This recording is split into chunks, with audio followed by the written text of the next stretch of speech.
চলুন আজকে আমরা বানিয়ে নিই শিম পিঠে। হয়তো শিমের মতো দেখতে বলে আমাদের এখানে মা মাসিরা শিম পিঠেই বলে থাকে। তাহলে প্রথমেই একটা হাঁড়িতে জল নিয়ে নেবেন, জলে স্বাদ মতো নুন দিয়ে দেবেন। এরপর আমরা কীভাবে আটাটা নেবো তাহলে শুনুন। প্রথমে ময়দাটা ধরুন 200 নিলেন আর চালের গুঁড়িটা 20 গ্রাম নিলেন। তাহলে প্রথমে যখন জলটা ফুটবে তখন গ্যাসটা বন্ধ করে দেবেন। গ্যাসটা বন্ধ করেই চালের আটাটা দিয়ে দেবেন। চালের আটাটা ভালো করে জলে মাখিয়ে নেওয়ার পরে ময়দাটা দেবেন। এরপর একটু ঠান্ডা হলে একটা পাত্রে ময়দাটা ঢেলে নেবেন।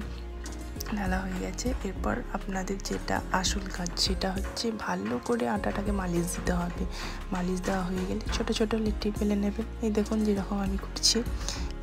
লেটিগুলো একটু বড় বড়ই করবেন, তাতে আপনাদেরই সুবিধা হবে। এরপর একটা পিড়ে বেলুন নিয়ে নিলাম, সেটাতে অল্প চালের আটা দিয়ে লেটিগুলো এরপর বেলে নেব। তাহলে গোল করতে হবে তার কোনো মানে নেই, আপনাদের যেমন ইচ্ছা যেমন পারেন সেরকমই করবেন, তবে একটু বড় বড় করবেন।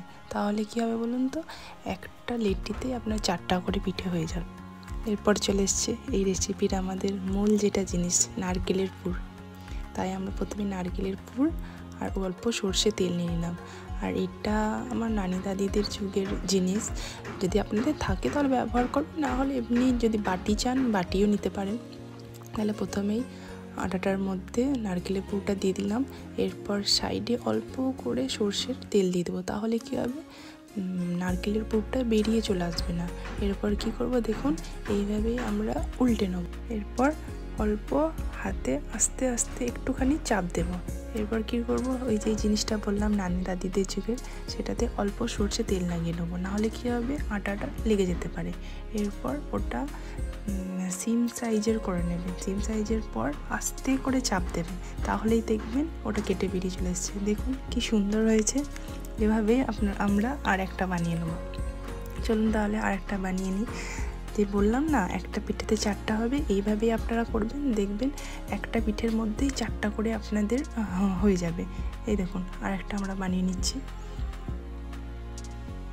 এই ব্যাস রেডি। দেখুন আমার কতগুলো পিঠে হয়েছে। এরপর যেটা আমাদের কাজ সেটা হলো, আপনারা একটা ছোট্ট কড়াই নেবেন, কড়াইয়ে অল্প তেল দেবেন। আপনারা যদি সাদা তেল চান সাদা তেলই দেবেন। এরপর আমরা আস্তে আস্তে একটা একটা করে ভেজে নেব। চলুন তাহলে ভেজে নিই। এই দেখুন একটা একটা করে ভাজছি। প্রথমে লো ফ্লেমে দেবেন, তারপরে হাই ফ্লেমে দেবেন। এরকম যেরকম গোল্ডেন ব্রাউন কালার হয়ে গেলেই উল্টে নেবেন। ব্যাস দেখবেন কি সুন্দর মুচমুচে এই শিম পিঠে। বানিয়ে বলবেন কেমন হয়েছে। আর যদি আপনাদের আমার ভিডিওটাও যদি ভালো লেগে থাকে অবশ্যই সাবস্ক্রাইব করে দেবেন। বানানো হয়ে গেছে। এরপর আপনারা এটা খেজুর গুড় দিয়ে পরিবেশন করুন, দেখবেন খুব সুন্দর লাগে। বানিয়ে বলবেন আমায় কমেন্টে কেমন হয়েছে।